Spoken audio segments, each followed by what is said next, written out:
তোমার ছেলে কখন আসবে? টাইম হলে চলে আসবে। এত চিন্তা করলে হবে? কাজ তো করতে হবে।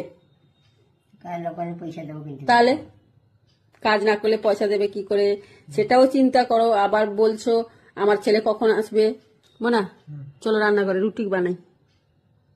রুটি করছিল আমার দিল তো খাইছে। কখন তুমি রুটি খেলে? দিল না কখন? রুটি করতে দিল সেটা কালকে রাত্রে খেয়েছিলে।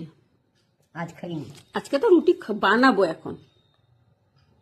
আজ কিছু করে আজকে কখন দিলাম রুটি? সে সকালে খেয়েছিলে।